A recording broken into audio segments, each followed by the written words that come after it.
All right, grade twos, we're going to review cause and effect from the events in If You Give a Pig a Pancake, and this is going to help us write our own circle story today. So I've already gone ahead and I've put all of the causes in from the story. We reviewed it a little bit after we read it, but I've put the causes in and now we're going to match up the effects. So as I'm saying the causes, I want you to think what the effect might be as I put them up here. So the first thing that happened in the story is the pig gets a pancake. So when the pig got a pancake, what is the effect do you think that would fit in there? So I know right away that syrup goes with a pancake. I think of syrup when I think of pancakes. The next event is the pig gets sticky. So the effect is she wants to take a bath.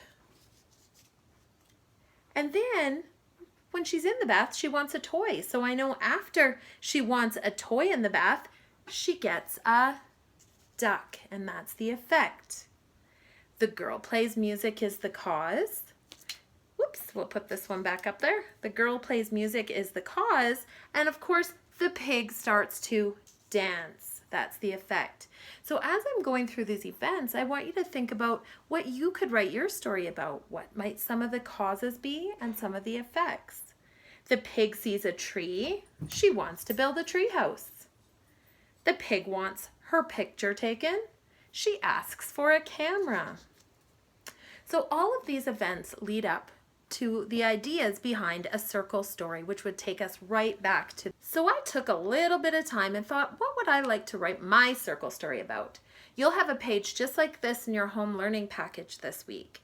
So I thought, and I was going to write, if you give a dog some Starbucks, because Jenna really wanted Starbucks today, but she mentioned to me that maybe the beginning sound of our animal should start the same as the activity or food.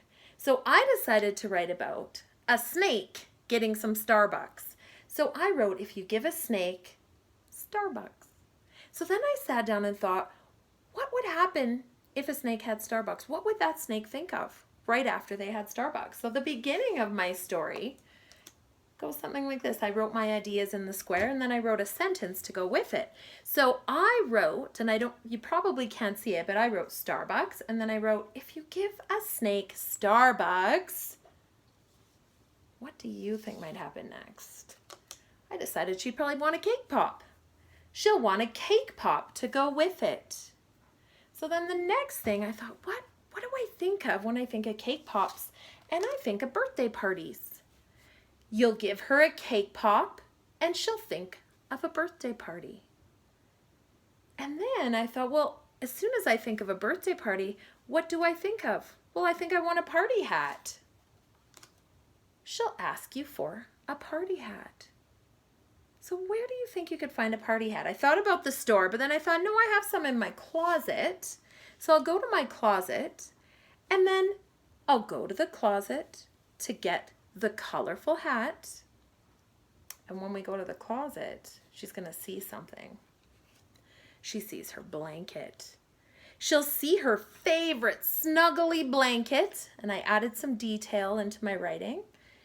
And when she sees her snuggly blanket, well, of course, she's going to want to have a nap.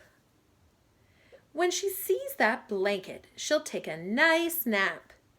When she wakes up, she'll be hungry. And what do you think she's going to want when she's hungry? What happened at the beginning of our story? A cake pop. You'll give her a cake pop, and chances are, if you give her a cake pop, she'll want Starbucks to go with it. So when I began thinking about my story, I had to think of all the events that would lead back to the beginning. So I had a cause and an effect. The cake pop caused her to think about a party. That was the effect. She had a party, so she needed a party hat.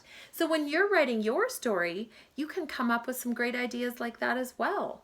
I did remember to try to add some describing words. I made sure I had a capital at the beginning of my sentences. I put periods.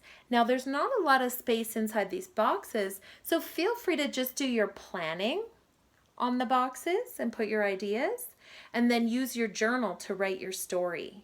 I'm really excited to see, and I'm sure Mrs. Tucker and Mrs. Ball are as well, to see how you do with your circle stories. Have fun. Enjoy.